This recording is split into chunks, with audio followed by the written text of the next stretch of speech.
Welcome to Pratap classes. दोस्तों, Pratap classes के YouTube channel पर आपका स्वागत है। आज है 24 फरवरी 2025 और 24 फरवरी 2025 के जितने भी इंडिया और वर्ल्ड के जो करंट अफेयर्स के क्वेश्चन बनते हैं, आज उनका अपने डिस्कशन करेंगे। पूरा वीडियो ध्यान से देखना और लास्ट में आपसे क्वेश्चन पूछूंगा जिनके जवाब आपको कमेंट बॉक्स में देना होगा। आज अपने पढ़ेंगे कि नरेंद्र मोदी मॉरिशस के राष्ट्रीय दिवस समारोह के अंदर मुख्य अतिथि रहेंगे। भारत ने बंगाल की खाड़ी अंतर सरकारी संगठन की अध्यक्षता संभाली और school of ultimate leadership conclave 2025 का उद्घाटन किया गया। इनकी आज हम चर्चा करेंगे पूरे लेटेस्ट न्यूज के साथ में। डेली आपको सुबह 8 बजे ये करंट अफेयर्स की क्लास आपको मिलती है और ये क्लास आपको डेली मिलती है। कल तो संडे था, संडे के दिन आपको वीकली करंट अफेयर्स की लाइव क्लास आपको मिली थी।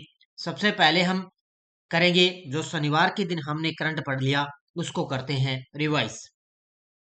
भारत ने किस देश के बाद इलेक्ट्रॉनिक पर्सनल लाइसेंस ईपीएल जारी करने वाला दुनिया का दूसरा देश बना? चीन। भारतीय रिजर्व बैंक ने हाल ही में कौन सा नया मोबाइल एप्लीकेशन लॉन्च किया? RBI data. Nagaland forest management project को किस प्रतिष्ठित पुरस्कार से सम्मानित किया गया? Scotch award 2024। नीता अंबानी को किस अमेरिकी राज्य के गवर्नर द्वारा प्रशस्ति पत्र प्रदान किया गया? तो मैसाचुसेट्स के द्वारा। अगला देखो, एशिया आर्थिक वार्ता 2025 का आयोजन किस शहर में हुआ? तो ये हुआ पुणे में। तो ये हुआ है पुणे में। भारत ने समुद्री मार्ग से ऑस्ट्रेलिया को किस वस्तु की पहली वाणिज्यिक प्रायोगिक खेप भेजी? तो ये भेजी है अनार की।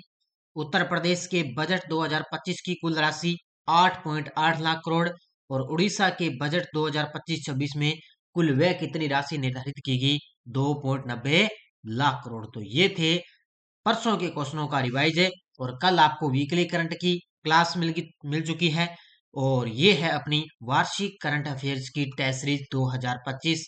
इसके अंदर आपको मिलता है डेली टेस्ट। डेली टेस्ट मिलने के बाद में साथ में मिलती है आपको one liner daily PDF.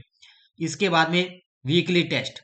Weekly test जैसे आपको कल वीकली क्लास मिली थी उसका टेस्ट आज आपको ऐप के अंदर मिल जाएगा और मंथली टेस्ट मंथली पीडीएफ आपको मिलती है पूरे फैक्ट के साथ में, जिसका आप प्रिंट निकाल के अच्छे तरीके से ध्यान कर सकते हो। और जैसे ही फरवरी मंथ कंप्लीट हो जाएगा, फरवरी मंथ की क्लास आपको मिलेगी, फरवरी मंथ का टेस्ट आपको मिलेगा और फरवरी मंथ की पीडीएफ आपको मिलेगी। तो डेली वीकली मंथली कितना कुछ आपको मैटर दिया जा रहा है। देखो कितना गजब का कंटेंट आपको प्रताप क्लासेस पर और नानक क्लासेस पर दिया जा रहा है। तो सभी साथी एक बार करेंगे सेशन को लाइक शेयर। सभी साथियों को गुड मॉर्निंग। करते हैं स्टार्ट आज की क्लास 24 फरवरी 2025 की क्लास और पहला प्रश्न आपके सामने है। बीओबीपी इगो यानी कि bay of Bengal programme intergovernmental organisation की अध्यक्षता भारत ने किस देश से ली है? ये देखिए आपके सामने तस्वीर के अंदर ये है वो बीओपी बीपी इगो यानी कि बॉब इगो। इसका पूरा नाम है bay of Bengal programme intergovernmental organisation. इसकी जो अध्यक्षता है वो भारत ने किस देश से ली? तो ये ली है बांग्लादेश से। ऑप्शन नंबर सी हो जाएगा। किस से देश से ली है? बांग्लादेश से इसकी अध्यक्षता भारत ने ले ली है। अब देखो इसके बारे में, भारत ने आधिकारिक रूप से bay of Bengal programme intergovernmental organisation BOBP IGO की अध्यक्षता बांग्लादेश से अपने हाथों में ले ली है। किसने? भारत ने। यह बदलाव 13वीं गवर्निंग काउंसिल बैठक के दौरान मालदीव के अंदर ये बैठक हुई थी, जिसके अंदर कहा कि बांग्लादेश से अब ये जो गवर्नमेंट ऑर्गेनाइजेशन जो अध्यक्षता है इसकी जो है बांग्लादेश से भारत को दी जाएगी। इस बैठक में श्रीलंका, मालदीव, बांग्लादेश के प्रतिनिधियों ने भाग लिया। यह कार्यक्रम चला था 20 से लेकर 22 फरवरी 2025 तक। मालदीव के मत्स्य एवं महासागर संसाधन मंत्रालय द्वारा बीओबीपी इग्गो के सहयोग से आयोजित किया गया था। अब जो एक संस्था है, ध्यान रखना, ये एक है संस्था है, इसी के आधार पर इसका आयोजन किया गया। ये 20 से लेकर 25 फरवरी तक मालदीव के मत्स्य एवं महासागर संसाधन मंत्रालय द्वारा इसका आयोजन किया गया। इसके अंदर जो अध्यक्षता करी थी वो करी थी बांग्लादेश ने, लेकिन अब आगे आगे का जो अध्यक्षता है वो करेगा अपना देश भारत। और भारत के मत्स्य विभाग के सचिव हैं डॉक्टर अभिलक्ष लखी के नेतृत्व में भारतीय प्रतिनिधिमंडल ने इस अध्यक्षता के अंदर अपनी ग्रहण की। यानी कि भारत की तरफ से किसने भाग लिया? डॉक्टर अभिलक्ष लखी ने इसके अंदर भाग लिया था। तो ये अच्छे तरीके से पढ़ लेना, क्योंकि एक सम्मेलन से संबंधित ये क्वेश्चन बनता है। सोल, SOUL, सोल का मतलब school of ultimate leadership conclave 2025 का आयोजन किस स्थान पर हुआ है? एक एक क्वेश्चन आपके लिए महत्वपूर्ण है, एक एक करंट का प्रश्न आपके लिए महत्वपूर्ण है। उत्तर क्या हो जाएगा? भारत मंडपम, नई दिल्ली के अंदर। ये देखो तस्वीर में स्पेशल प्रधानमंत्री मोदी जी इसका उद्घाटन करने आए हैं। भारत मंडपम, नई दिल्ली के अंदर स्कूल ऑफ अल्टीमेट लीडरशिप कौन सा कॉन्क्लेव 2025 का किस स्थान पर हुआ? इसका आयोजन तो भारत मंडपम नई दिल्ली के अंदर हुआ है, लेकिन जो ये कॉन्क्लेव है ना, ये सोल, ये स्थापित कहां पर होगा? ये होगा गिफ्ट सिटी गुजरात में। कहां पर होगा? गिफ्ट सिटी गुजरात के अंदर ये स्थापित किया जाएगा। आयोजन तो इसका दिल्ली में हुआ है, लेकिन इसको स्थापित कहां पर किया जाएगा? गिफ्ट सिटी गुजरात में। देखो, नरेंद्र मोदी ने भारत मंडपम नई दिल्ली में SOUL, SOUL, school of ultimate leadership conclave 2025 का उद्घाटन किया, जो विकसित भारत के लिए नेतृत्व विकास में एक महत्वपूर्ण कदम है देखा गया है। सोल, SOUL, सोल का एक समर्पित कैंप्स गिफ्ट सिटी गुजरात के पास स्थापित किया जाएगा। इसका जो एक समर्पित कैंप्स है ना, वो कहां पर है? गिफ्ट सिटी कहां पर है? गुजरात के अंदर, जहां पर इसको स्थापित है किया जाएगा। आयोजन तो इसका दिल्ली के अंदर हुआ है, लेकिन एक समर्पित कैंप्स है जो कहां पर स्थापित होगा? गिफ्ट सिटी गुजरात के अंदर। GBBC यानी कि ग्रेट बैकयार्ड बर्ड काउंट कार्यक्रम में भारत में सबसे अधिक पक्षी प्रजातियों की गणना किस राज्य ने की है? GBBC, इसकी फुल फॉर्म याद रखना, ग्रेट बैकयार्ड बर्ड काउंट कार्यक्रम में भारत में सबसे अधिक पक्षी प्रजातियों की गणना किस राज्य ने की है? तो वो की है पश्चिम बंगाल। उत्तर क्या हो जाएगा? ऑप्शन नंबर सी, पश्चिम बंगाल। देखो, बंगाल ने लगातार तीसरे वर्ष भारत में सर्वाधिक पक्षी गणना दर्ज की है। यानी कि बंगाल है वो लगातार तीसरे वर्ष भी भारत के अंदर सर्वाधिक पक्षियों की गणना की है। भारत के अंदर टोटल बात करें कुल प्रजातियों की, तो वो है 1068। कितनी है? 1068। और बंगाल में कुल प्रजातियां कितनी है? 543। देखो कितनी है? टोटली सारी तो है 1068, लेकिन सबसे ज्यादा देखो बंगाल के अंदर कितनी है? 543। और बंगाल का टॉप जिला कौन सा है? वो है दार्जिलिंग। अगर जिले की बात कर लें तो वो है दार्जिलिंग। और GBBC 2025 का आयोजन 14 से लेकर 17 फरवरी तक हुआ था। उसी के अकॉर्डिंग देखें तो इसी के अकॉर्डिंग देखा गया कि बंगाल है वो तीसरे वर्ष भी भारत के अंदर सर्वाधिक पक्षी गणना दर्ज की है। तो उत्तर क्या हो जाएगा? पश्चिम बंगाल। प्रधानमंत्री मोदी किस देश की राष्ट्रीय दिवस समारोह के अंदर मुख्य अतिथि के रूप में भाग लेने के लिए यात्रा करेंगे? ये लीजिए, अभी आपके सामने मोदी जी जा रहे हैं 12 मार्च को। कहां पर है? मॉरिशस देश की यात्रा पर। कहां पर जा रहे हैं? 12 मार्च को जा रहे हैं मॉरिशस देश की यात्रा पर। इससे पहले यानी कि पिछले वर्ष गई थी हमारे देश की राष्ट्रपति द्रौपदी जी मुर्मू। 2024 के अंदर 12 मार्च को पिछले वर्ष हमारे देश की राष्ट्रपति द्रौपदी जी मुर्मू गई थी, और अब की बार है मोदी जी को आमंत्रित कर दिया भी मॉरिशस के देश ने। मॉरिशस ने मोदी जी को आमंत्रित कर दिया कि हमारा 12 मार्च को मुख्य राष्ट्रीय दिवस समारोह बनाया जाएगा, वहां पर आप मुख्य अतिथि रहेंगे। तो प्रधानमंत्री मोदी 12 मार्च 2025 को मॉरिशस के राष्ट्रीय दिवस समारोह के अंदर मुख्य अतिथि के रूप में भाग लेंगे।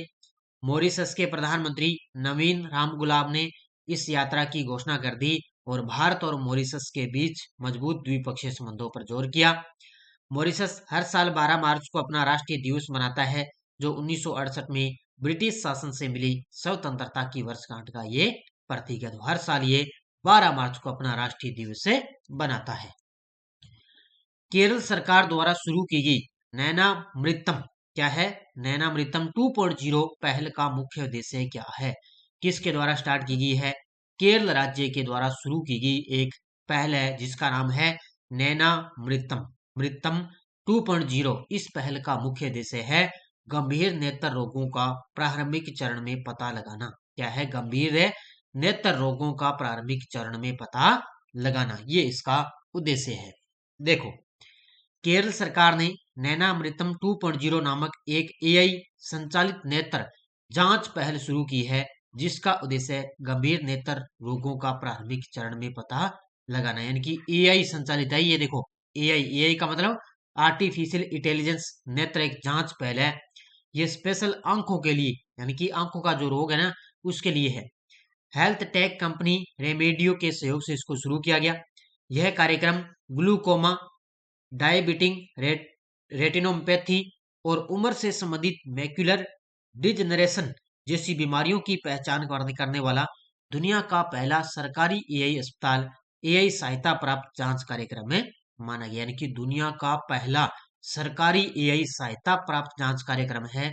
कौन सा? ये है केरल सरकार ने इसको स्टार्ट कर दिया, नैनामृत 2.0 नामक कार्यक्रम। अच्छे तरीके से पढ़ लेना, क्योंकि ये दुनिया का पहला सरकारी एआई जांच कार्यक्रम है ये, तो इसलिए एग्जाम के अंदर महत्वपूर्ण बनेगा ये प्रश्न। HKU5CoV2 वायरस की खोज किस संस्थान में की गई है? ये लीजिए भी आपके सामने। सबसे पहले तो आप ये तस्वीर में देखो, ये है आपके सामने चमगादड़। क्या है?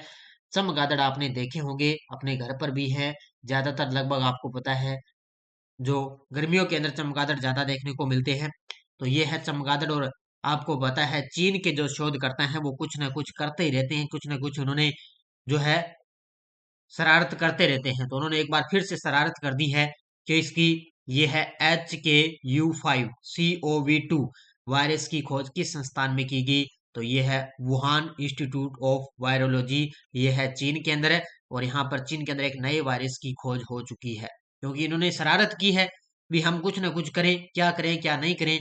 तो ये आपको पता है टिकाव तो इनको आता नहीं है, तो बस बेले बैठे रह नहीं सकते, इसलिए पंगे लेते रहते हैं बस चीन वाले, हम कुछ ना कुछ करेंगे बस। अब ये वायरस आ गया फिर। तो चीनी शोधकर्ताओं ने एक नए चमगादड़ कोरोना वायरस की एक पहचान की है, जिसका नाम रख दिया HKU5CoV2 नाम दिया गया है। और यह मानव कोशिकाओं को संक्रमित करने की क्षमता रखता है। जिस प्रकार कोरोना आया था, आपको पता है वो चीन देश की तरफ से आया था। और अब फिर ये देखो मानव कोशिकाओं को संक्रमित करने की क्षमता रखता है। ये फिर उन्होंने एक अड़बाद ले ली कि कौन सा वायरस आ गया, HKU5CoV2। यह वायरस ACE2 रिसेप्टर का उपयोग करता है, जो वही मार्ग है जिसे SARS-CoV2 यानी कि कोविड-19 का कारण बनने वाला एक वायरस है, और ये मानव कोशिकाओं में प्रवेश करता है। जिस प्रकार कोरोना जो है मानव को संक्रमित करता है, उसी प्रकार ये एक वायरस चला दिया चीन वालों ने। अब ये फिर परेशान करेगा अपने वर्गों को। ब्राजील किस संगठन में पर्यवेक्षक के रूप में शामिल हुआ है? ब्राजील है किस संगठन में पर्यवेक्षक के रूप में शामिल हुआ? तो ये हुआ है ओपेक प्लस के अंदर। कहां पर हुआ है? Option number B, OPEC plus में ब्राजील पर्यवेक्षक के रूप में शामिल हो चुका है। तो ब्राजील ने आधिकारिक रूप से तेल उत्पादक देशों के समूह है ओपेक प्लस में पर्यवेक्षक के रूप में शामिल होने का निर्णय लिया, जो उनकी ऊर्जा नीति में एक महत्वपूर्ण कदम माना गया, क्योंकि यह कदम ब्राजील है वो संयुक्त राष्ट्र जलवायु सम्मेलन की मेजबानी की तैयारी कर रहा है। आगामी होगा संयुक्त राष्ट्र जलवायु सम्मेलन, उसकी मेजबानी कौन करने जा रहा है? ब्राजील, जो इसकी तैयारी कर रहा है।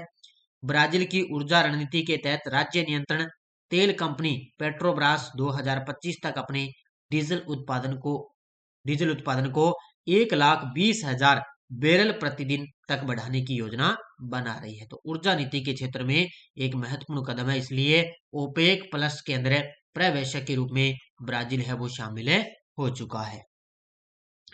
गुजरात के वित्त मंत्री श्री कन्नू देसाई ने वित्त वर्ष 2025-26 का बजट किस माध्यम से प्रस्तुत किया? ये लीजिए भी, अब आ गया गुजरात का बजट, राजस्थान का बजट आ गया, यूपी का बजट आ गया, उड़ीसा का बजट आ गया, और अब इसके साथ में आ गया गुजरात का बजट। तो गुजरात के वित्त मंत्री कन्नू देसाई ने 2025-26 का बजट किस माध्यम से प्रस्तुत किया है? ये किया है राष्ट्रीय ई विधान एप्लीकेशन के माध्यम से। किसके माध्यम से? राष्ट्रीय ई विधान एप्लीकेशन के माध्यम से प्रस्तुत किया है। तो गुजरात के वित्त मंत्री ई कन्नू देसाई ने राज्य विधानसभा में राष्ट्रीय ई विधानसभा एप्लीकेशन के माध्यम से 2025-26 का बजट डिजिटल रूप के अंदर प्रस्तुत किया है। यह पहल डिजिटल इंडिया के व्यापक दृष्टिकोण के अनुरूप है, जिसका उद्देश्य पेपरलेस गवर्नेंस को बढ़ावा देना और विधायी कार्यों में पारदर्शिता, दक्षता और पहुंच को सुदृढ़ करना, ये इसका मुख्य उद्देश्य है। अब देखो आपके सामने वन लाइनर करंट। पहला है, हैदराबाद में सृष्टि आर्ट गैलरी में अंतरराष्ट्रीय कला प्रदर्शनी टोपोग्राफीज ऑफ टेंटेस टेराकोटा एंड टाइम का आयोजन हुआ है। कहां पर? हैदराबाद के अंदर अंतरराष्ट्रीय कला प्रदर्शनी का आयोजन किया गया। दूसरा है, रोहित शर्मा वनडे में 11,000 रन पूरे करने वाले दुनिया के दूसरे सबसे तेज बल्लेबाज बन चुके हैं। और कल आपको पता है इंडिया और पाकिस्तान का मैच भी था, जिसमें इंडिया विजेता भी बन चुका है पाकिस्तान को हराकर। और विराट कोहली ने क्या गजब का शतक लगाया, उन्होंने देखा होगा आपने कल लगभग विद्यार्थियों ने। तो 3 नंबर पे पॉइंट है, द्वितीय सिमोलू महोत्सव 15 फरवरी 2025 को असम के बारुंगरी लाओखोवा स्थित एंथिंग इको रिजोर्ट बिवसोंगना में हुआ है। अब देखो असम का ये केंद्रीय कौन सा महोत्सव हुआ है? सिमोलू महोत्सव, जो 15 फरवरी को आयोजित किया गया। ठीक है, ये है वन लाइनर। ये है आपके सामने टेलीग्राम ग्रुप है, वीडियो के डिस्क्रिप्शन में भी टेलीग्राम का लिंक है। और टेलीग्राम पे आप प्रताप क्लासेस के नाम से ज्वाइन कर सकते हो। मैंने क्विज भी डाली थी कल परसों, और बड़ी गजब की क्विज थी। डेली आपको 4 से 5 क्वेश्चन शाम को क्विज भी मिलती रहेगी। पिछले वीडियो क्वेश्चन, भारतीय सेना और जापानी सेना के बीच संयुक्त सैन्य अभ्यास धर्म गार्जियन का 6ठा संस्करण कब आयोजित किया जाएगा? तो ये 25 फरवरी कल से स्टार्ट हो जाएगा और 9 मार्च तक चलेगा। 25 फरवरी से लेकर 9 मार्च तक है धर्म गार्जियन का 6ठा संस्करण चलेगा। अब देखो क्वेश्चन फॉर यू, ओलंपिक पदक विजेता किस भारतीय निशानेबाज को BBC Indian para sports woman of the year 2024 पुरस्कार से सम्मानित किया गया? मिताली राज, शीतल देवी, मनु बाकर, अवनी लेखरा। इसका जवाब देना है। अब देखो यस्टरडे डोज, आपात के दौरान मूल अधिकारों के परिवर्तन को कौन निलंबित कर सकता है? तो वो कर सकता है सिर्फ राष्ट्रपति। किसने अनुच्छेद 356 को सुरक्षा का पाठ कहा है? तो ये कहा है डॉक्टर भीमराव अंबेडकर ने 356 को क्या कहा? सुरक्षा का पाठ। संघ लोक सेवा आयोग में कुल कितने सदस्य होते हैं? टोटल होते हैं 11 सदस्य। वर्तमान में संघ लोक सेवा आयोग की अध्यक्ष कौन है? प्रीति सूदन। कौन है? प्रीति सूदन है। भारत के मुख्य निर्वाचन आयुक्त की पदावधि क्या होती है? 6 वर्ष या 65 वर्ष की आयु तक, जो भी पहले हो। ध्यान रखना, 6 वर्ष या 65 वर्ष की आयु जो भी पहले हो, वो मुख्य निर्वाचन आयुक्त की पदावधि होती है। तो ये थी अपनी यस्टरडे डोज। अब देखो नेक्स्ट डोज, संविधान के संरक्षक के रूप में सर्वोच्च न्यायालय का अधिकार कहां से लिया गया है? संविधान के संरक्षक के रूप में सर्वोच्च न्यायालय का जो अधिकार है वो कहां से लिया गया? आंध्र प्रदेश एक भाषाई राज्य के रूप में कब गठित किया गया? और भारत के संविधान के किस अनुच्छेद के अंतर्गत राज्य शब्द को परिभाषित किया गया है? इन तीनों क्वेश्चनों का जवाब आपको अच्छे तरीके से देना है। ये थी अपनी आज की यस्टरडे डोज, नेक्स्ट डोज। बाकी ये थी अपनी क्लास। ये है करंट अफेयर्स की यूआरओ की बुक है, ये आपको कल मिल जाएगी 25 फरवरी को, कल आपको मिल जाएगी बाजार के अंदर। तैयार है ना? यूआरओ, पटवारी, चतुर्थ श्रेणी कर्मचारी, वीडियो, जेल परेडी, राजस्थान कांस्टेबल एग्जाम के लिए ये पुस्तक रामबाण साबित होगी। राष्ट्रीय, अंतर्राष्ट्रीय, राजस्थान तीनों का करंट है। और ये है फर्स्ट ग्रेड मिशन राष्ट्रीय एवं अंतर्राष्ट्रीय राजस्थान। और इस बुक का जल्द ही यूट्यूब पे आपको सोल्यूशन करवाया जाएगा। तो तैयार है ना? मिशन 1.0 यूट्यूब पर आपको पूरी तरह से इसका सोल्यूशन करवाया जाएगा, यानी कि ये रिवीजन बुक आपको करवाई जाएगी। तो जल्द ही 1-2 दिनों के अंदर ये क्लास आपके लिए स्टार्ट कर दी जाएगी। तो सभी साथी करेंगे वीडियो को जाते जाते लाइक से। और ये आज की थी अपनी करंट अफेयर्स की क्लास। और डेली वाली करंट अफेयर्स की टेस्ट सीरीज आप जरूर ज्वाइन कर लेना।